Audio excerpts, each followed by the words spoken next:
嗨，大家好，又係我啦。咁今日呢，我哋喺邊度睇到個造型就知道我哋唔係喺我嘅工作室啦，係咪？我哋唔係喺尖沙咀啦，喺邊呢？我哋而家喺上海，上海嘅酒店房間。咁點解會喺上海呢？係人都知㗎啦。大家如果有睇過我哋嘅資料呢，就知道我哋去咗上海做展覽啦。記唔記得大家睇到台面上有啲嘢，一陣間我會慢慢再講俾大家聽。因為咧呢條片咧，我想先分享咗咧，我同羽毛咧今次真係親身嚟到上海，因為好老實啦，我自己都係第一次搭飛機出去做展覽，即係過往咧都喺香港啊，或者去咗深圳好近嘅地方啦。咁我哋好想分享俾大家聽，我哋嘅體驗係啲乜嘢？我梗係好似主持人上身咁噶嘛，係咪？咁好啦。羽毛老師，咁究竟你今次呢個展覽嘅時候呢，究竟覺得有咩感受呢？對你嚟講係點呢？我都係第一次嚟中國呢度做展覽啦，我哋仲要揀上海喎，即係好衝動地嗱聲，上年就報名啦，都乜嘢都冇諗過。但係我覺得嚟咗上海做一個展覽，我覺得係好特別嘅地方係關於坦誠啊，坦誠、真誠啊，真誠係好緊要。你知啦，有啲好膠噶嘛，好膠，我哋自己領會啦。但係我哋真係唔係好膠嘅人，我冇辦法啦。我同 Kathy 第一日嘅體驗就係交唔到喎，點算？我哋就真誠地表達我哋真誠嘅嘢。但係我發覺咁樣呢，我哋個攤位好特別嘅喎。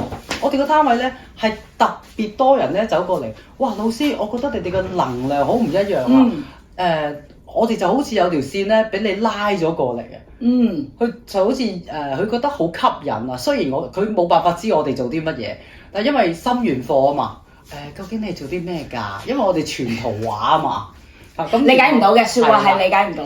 咁最終點啊？我哋就有一個優惠價啦，99蚊可以體驗我同 Kathy 嘅一啲普通嘅能量療愈啦。今次嘅意思咧，因為體驗咧，可能。我哋喺香港啊嘛，我哋講翻香港話先，係即係咧，我平時做市集嗰啲啊，玩小遊戲咁樣嘅意思。咁今次咧就唔係淨係我一個，哇！終於有人同我分擔下啦，呢條友幫我分擔，同我哋一齊分擔下，唔使咁攰啦，我終於。但我發覺我哋越坦誠去做呢一件事咧，係吸引嘅人數咧係越多嘅。我一日我就 at 咗差唔多有300幾400個，300幾個人。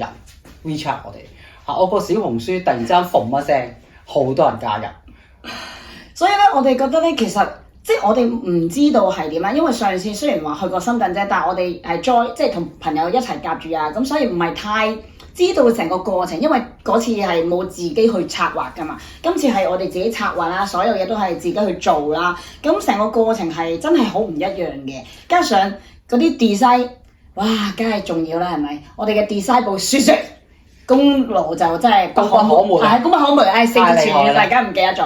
咁所以咧，啲人見到啲圖畫都會好吸引啦。最搞笑係咩？其他檔主咧，展位，我哋行去其他，我哋都會白下人哋啲嘢嘛。之後咧，人哋喂，你咪係嗰檔嘢咁樣㗎。所以其實因為我哋有嘜頭晒，係啦，個視覺效果係好好嘅。咁所以我想俾大家聽，原來因為我哋都覺得哇，即係個感受性都幾強啊，係好特別嘅地方啦。即係呢一個展覽係好特別，因為真係有好多唔同嘅嘢，令到我哋嘅又知多咗啲嘢。原來呢邊嘅係做啲咩，嗰邊又做啲咩嘢，所以係一個好得意嘅感覺嚟嘅呢一次裏邊。同埋真係做能量療愈嘅咧，喺國內真係其實唔係好多嘅，因為整個展會大部分都係賣產品。係啊，頌缽好多嘅，我哋見到。頌缽比較多。頌缽啊，或者音頻嘅嘢比較多。係啦，大家都係真係去 relax 療愈嘅嘢比較多，即係用唔同嘅產品去療愈，即係真係用能量去療愈，或者佢哋真係要去理解呢樣嘢。唔係喺一個好認知嘅狀態裏邊，咁所以第一日咧，我同 Kathy 我哋兩個就講笑就話，我哋好似玩緊大冒險話，真心話大冒險。係啦，真心話大冒險，因為咧我哋都唔知道我哋講唔講得㗎？係啊，唔知啊，真係唔識㗎。因為展會都會有一啲規限性咧，有啲字眼係唔講得嘅。咁所以我哋都話，咦，我哋好似玩緊真心話大冒險喎，得唔得㗎？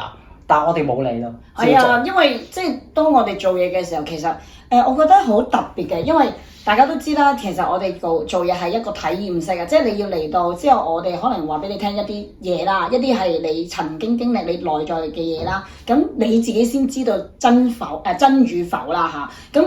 其實我哋係唔知噶嘛，係自己先知噶嘛。咁所以我覺得特別之處係咩咧？我哋真係去做嘢嘅時候啦，好多人啊會覺得老師究竟你點解會知嘅？點解你會睇到嘅？我冇講嘢喎，我乜都冇講。咁仲得意係咩？有啲人問我，佢會問我你點樣睇啊？或者點樣做啊？係咪睇面上？睇面上，睇手上，黃大仙，係啦，之後定係要落去話你摸我嗰個脈輪啊，定點啊？好多好好奇嘅形式，但係我哋咩都冇，咁咧我例牌賽啦，梗係有少少工具俾佢揸下手先嘅，即係嚟過玩都知啦，係咪？咁我就等佢安心啲，知道去感受下我哋真係做嘅係啲乜嘢咧。我講咗佢嘅狀況出嚟嘅時候咧，佢哋真係覺得哇，好 amazing 啊！原來係可以咁嘅喎，即係我自己嗰刻就會發現，原來內地咧佢哋可能咁嘅形式嘅嘢咧，其實可能相對比較少啊。咁所以我覺得原來係我哋呢一個開始係可能係尖端嚟㗎嘛。絕對，同埋我哋有一個好大嘅收穫。係啦，收穫係咩咧？就係有一個人嚟到 Kathy 面前，咁佢睇完佢一大輪之後咧，咁佢就攞咗一個報告出嚟，跟住佢就話：哇，老師，原來你講嘅嘢同我做嘅報告係一模一樣。咁我哋兩個就好 amazing 啦，乜嘢報告咁緊要咧？我哋就去玩咗呢個報告啦。咁咧頭先咧我講咗啦，我哋依部機咧好特別㗎嘛，咁我就會咧將會同大家呢返香港玩一次，咁同埋咧同我哋呢啲新產品係有關係嘅。到時咧大家咧我會有個公佈嘅時間點啦，咁到時應該呢條友都會返香港嘅，大家都可以一齊嚟玩下。咁我哋嘅分享就係咁多啦，到時見，拜拜。